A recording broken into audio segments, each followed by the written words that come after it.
October 2012இல் பெல்தங்கடியைச் சேர்ந்த 17 வயது கல்லூரி மாணவி சௌஜன்யா கொடூரமாக பாலியல் வன்கொடுமை செய்யப்பட்டு கொலை செய்யப்பட்டார். ஸ்ரீ தர்மஸ்தலா மஞ்சுநாதேஸ்வரா கல்லூரியில் 2ஆம் ஆண்டு பயிலும் மாணவி அக்டோபர் 9ஆம் தேதி வீடு திரும்பவில்லை.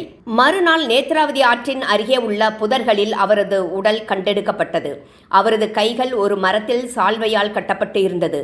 அவரது பிறப்புறுப்புகளில் சேறு பூசப்பட்டு இருந்தது. சாட்சியை அளிப்பதற்கும் என்ன நடந்தது என்பது தெரியாமல் இருப்பதற்காகவும் சேறு பூசப்பட்டு இருக்கலாம் என்று கூறப்படுகிறது. பிரேத பரிசோதனைகள் எப்போதும் சரியான வெளிச்சத்தில் நடத்த வேண்டும். ஆனால் மங்கலான வெளிச்சத்தில் செய்துள்ளனர். வீடியோவும் பதிவு செய்யவில்லை. சௌஜன்யாவின் உடலில் ஒவ்வொரு பகுதியிலும் ஆழமான காயங்களுக்கான அறிகுறிகள் இருந்துள்ளன. அவரது கழுத்தில் 7 அங்குலத்திற்கு கழுத்தை நெரித்ததற்கான அடையாளமும் இருந்துள்ளது. அவருடைய கல்லூரி அடையாள அட்டையில் இருந்த நைலான் கயிற்றால் கழுத்தை நெரித்து கொல்லப்பட்டுள்ளார். இதுபோன்ற சூழலில் உள்ளுறுப்புகள், அதாவது வயிறு, கல்லீரல், சிறுநீரகங்கள் போன்ற உடலின் பெரிய உறுப்புகள் சேகரிக்கப்பட்டு தடயவியல் ஆய்வகத்திற்கு அனுப்பப்படுகின்றன.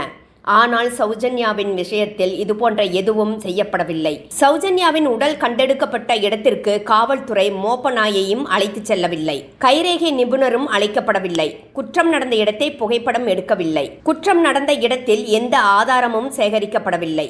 மிக முக்கியமாக சௌஜன்யாவின் உடலில் 2 அடையாளம் தெரியாத நபர்களின் DNA கண்டுபிடிக்கப்பட்டது. ஆனால் அந்த DNA சௌஜன்யா வழக்கில் கைது செய்யப்பட்டு இருந்த சந்தோஷ் ராவுடன் ஒத்துப்போகவில்லை. சந்தோஷ் ராவை பிடித்து வந்து ஒப்படைத்தவர்களுடன் அந்த DNAவை ஒப்பிட்டு பார்க்கவில்லை என்ற குற்றச்சாட்டு எழுந்தது.